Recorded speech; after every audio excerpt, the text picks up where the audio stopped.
ಆಹಾರ ಪದ್ಧತಿ ಹೇಗಿರಬೇಕು ನಮ್ದು ಅಂತ. ನಾವು ನಮ್ಮ ಹಿರಿಯರು ಕೊಟ್ಟ ಮಾರ್ಗ ಏನು ಅಂದರೆ ತುಂಬ ದೂರ ಹೋಗಬೇಕಾಗಿಲ್ಲ ಡಯಟ್ ಗೇಟ್ ಅಂತಲ್ಲ. ನಾನು ಒಂದೇ ಮಾತು ಹೇಳ್ಬಿಡ್ತೇನೆ, diet seasonal and regional food. ಯಾವ ಋತುವಿನಲ್ಲಿ ಯಾವ ಪ್ರಾಂತ್ಯದಲ್ಲಿ ಏನೇನು ಹಣ್ಣು ತರಕಾರಿಗಳು ಸಿಗುತ್ತೆ ಪುಷ್ಕಳವಾಗಿ ಅದನ್ನು ತಿನ್ನಬೇಕು. ಈಗ ಮಾವಿನ ಹಣ್ಣಲ್ಲಿ ಮಾವಿನ ಕಾಲದಲ್ಲಿ ಮಾವಿನ ಹಣ್ಣು ಬಿಡ್ತದೆ, ಅಯ್ಯೋ ನಂಗೆ ಶುಗರ್ ಜಾಸ್ತಿ ಆಗ್ಬಿಡುತ್ತೆ ಅಂತ, ಅದಕ್ಕೆ ಜೊತೆಗೆ ನೇರಳೆ ಹಣ್ಣು ಬಿಡ್ತದೆ, ಅದನ್ನು ತಿನ್ನಬೇಕು. ಒಂದಿಷ್ಟ ಒಂದು ಕಷ್ಟ ಅಂತ ಮಾಡಲಿಕ್ಕಿಲ್ಲ, ಬ್ಯಾಲೆನ್ಸ್ ಆಗುತ್ತೆ. ಪ್ರಕೃತಿಯಲ್ಲಿ ಒಂದು ಹಣ್ಣು ಬಿಟ್ಟರೆ ಅದನ್ನು ಬ್ಯಾಲೆನ್ಸ್ ಮಾಡಲಿಕ್ಕೆ ಇನ್ನೊಂದು ಹಣ್ಣು ತರಕಾರಿಗಳನ್ನು ಆ ಋತುವಿನಲ್ಲಿ ಪ್ರಕೃತಿ ಕೊಟ್ಟಿರ್ತದೆ. ನಾವು ಸೆಲೆಕ್ಟಿವ್ ಆಗಿ ಇಲ್ಲದೆ ಆ ಋತುವಿನಲ್ಲಿ ಏನೇನು ಸಿಗುತ್ತೆ ಅವೆಲ್ಲ ತಟ್ಟೆಯಲ್ಲಿ ಇರಬೇಕು. ಎರಡನೇದು, ಒಂದು 30 ವರ್ಷ ಎಲ್ಲ ಆದಮೇಲೆ ದಿನಕ್ಕೆ ಒಪ್ಪತ್ತು ಸಾಕಾಗುತ್ತೆ.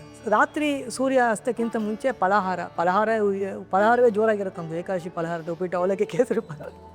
ಹಣ್ಣು ರಾತ್ರಿ ಆಹಾರ ಬಿಟ್ಟರೆ ತುಂಬ ಒಳ್ಳೆಯದು. ಇಲ್ಲ 7 ಗಂಟೆಗಾದರೂ ಅದಕ್ಕಿಂತ ಲೇಟಾಗಿ ತಿನ್ನಬಾರ್ದು. ಹಣ್ಣು ಫಲಹಾರವನ್ನು ಹಣ್ಣನ್ನೇ ತಿನ್ನಬೇಕು. ಹಣ್ಣನ್ನು ತಿನ್ನೋದು ಸಾಕಾಗುತ್ತೆ. ನಮ್ಮಲ್ಲಿ ಪ್ರತಿಯೊಂದು ಋತುವಿಗೆ ಒಂದು ಹಬ್ಬ ಅಂತ ಬರುತ್ತೆ. ಹೌದು. ಈಗ ರಾಮನವಮಿಲಿ ಏನು ಮಾಡ್ತೀವಿ, ದೇಹಕ್ಕೆ ತಂಪಾಗುವ ಬೇಸಿಗೆಯಲ್ಲಿ ಬರ್ತದೆ ಕೋಸಂಬರಿ, ಪಾನಕ ಮತ್ತು ನೀರು ಮಜ್ಜಿಗೆ. ರಾಮ ಏನು ಮಾಡಿದಪ್ಪ, ಅದು ಕೃಷ್ಣನಿಗೆ ಚಕ್ಲಿ, ಕೋಡುಬಳೆ ಎಲ್ಲ ತಿಂಡಿ ಮಾಡಿ ಮನೆಯಲ್ಲಿ ಅಲ್ವಾ. ಹೌದು. ಬೆಳಗಿಂದ ಉಪವಾಸ ಇದ್ದು ಅಷ್ಟು ತಿಂಡಿ ಮಾಡಿ ನೈವೇದ್ಯ ಮಾಡ್ತೀವಿ. ಇಬ್ಬರು ವಿಷ್ಣು ಅವತಾರವೇ, ಯಾಕೆ ಭೇದ ಭಾವ ಅಂತ. ಅದು ರಾಮನಿಗೆ ಇಷ್ಟ ಕೃಷ್ಣನಿಗೆ ಇಷ್ಟ ಅಂತ ಅಲ್ಲ.